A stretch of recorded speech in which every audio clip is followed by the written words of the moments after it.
Hey everybody, welcome to My Green Pets. This is William Green, and this week's episode is just going to be a regular orchid update, but it's kind of an exciting time of year because even though nothing's in bloom right now, a lot of things are gearing up for blooming this autumn and then later in the winter. But first, I wanted to show you a plant that I received in the mail this week.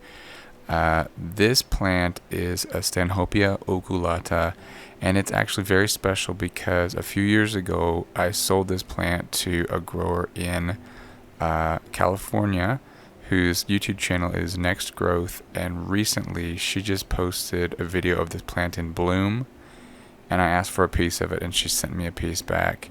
So I'm so happy to have this piece. Please check out her video of the plant in bloom because it's unbelievable.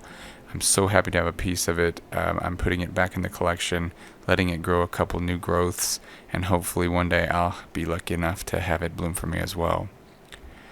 Let's see, first up we're going to look at Filum Meccano Labium. This is Hal, and Hal has two nice growths pushing out, and he's just been growing really well. He's actually on his 15th flower, and I think that the spike looks like it's just about done. So when this flower opens up, I think that's going to be it for Hal for a while. So it's going to put on a couple new growths, and I'm not sure when the next bloom spike will push out, but we've certainly enjoyed Hal for several months. Well, basically for a full year. He's been blooming every few weeks.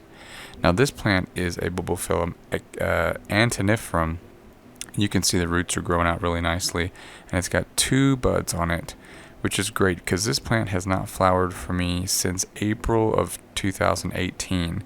It's kind of struggled. It's had some issues with not growing roots out.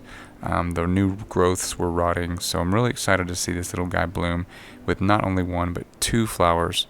They're a lovely pink color with a very interesting set of petals that I'll show you when they bloom.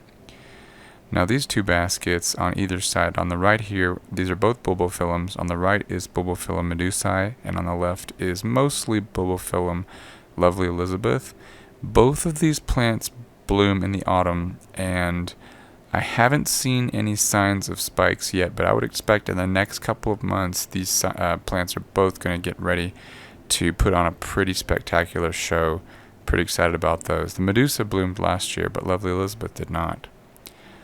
And also, speaking about spectacular shows, this Phalaenopsis Shil Ariana has just been kind of chilling out since March. It bloomed in March and then didn't do anything for a few months, and then in the middle of the summer it started pushing out new leaves. So it's got a brand new leaf, and then it's got a new one pushing out as well, so it's going to have two new leaves.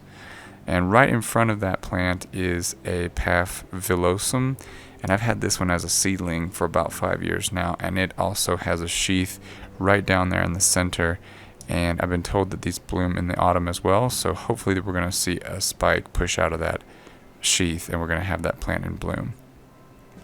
Now let's have a look at the catasetums. These plants didn't receive any water from January till the beginning of June, and it is absolutely amazing to see what they are able to do in just a few short months. All of the growth that you see here is just since the beginning of, I guess, April is when they started showing a little bit of growth, and this is what they've been doing, been able to do in that time. So that's exciting. And this one so far is winning the race. This is Catasetum Fong Sing. If you look in the pot, the roots are just going crazy, and the growth isn't even completely grown out yet. But I noticed at the base of the plant the other day that there were some little nubbins pushing out, and I can only assume that these are spikes.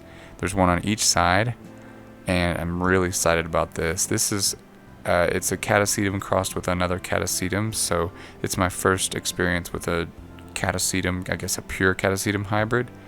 Just really looking forward to some big, beautiful, and fragrant blooms on that. Okay, well let's look at the Cattleya seedlings. I've got several Cattleya Rex seedlings, and at the beginning of August, 2 of them were in bloom. So I used the pollen from one to pollinate the flower of another, and here you see me holding the seed pod that is slowly developing. Now, I've gotten the information that this seed pod is going to need a year to mature before it's ready to be sent off to the lab to hopefully make thousands of baby Cattleya Rex. And speaking of Cattleya Rex, all of them are pushing out new roots and new growths right now. A really exciting time of year because these plants do not readily push out roots.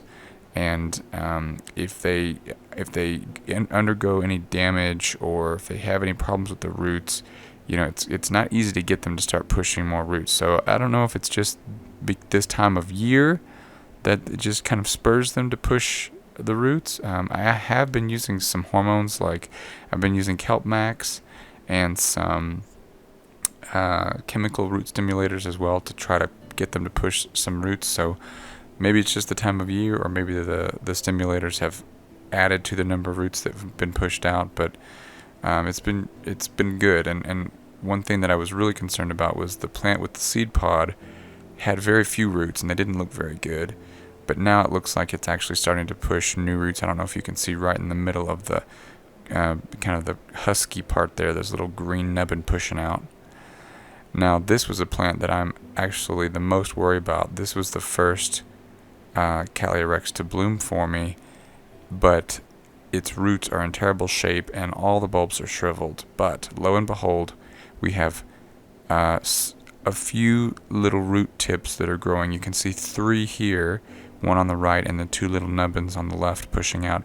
And there's actually one more on the right that you can't see. It's kind of underneath that root. So if all 4 of these little nubbins grow out into decent roots, even just a couple of inches, it'll give the plant something to work with to start putting out a new growth and hopefully recovering. Well guys, that's kind of a whirlwind tour of my collection so far. Right now, like I said, we're in kind of a green phase. Everything's growing, pushing roots, and gearing up for the fall flowering season.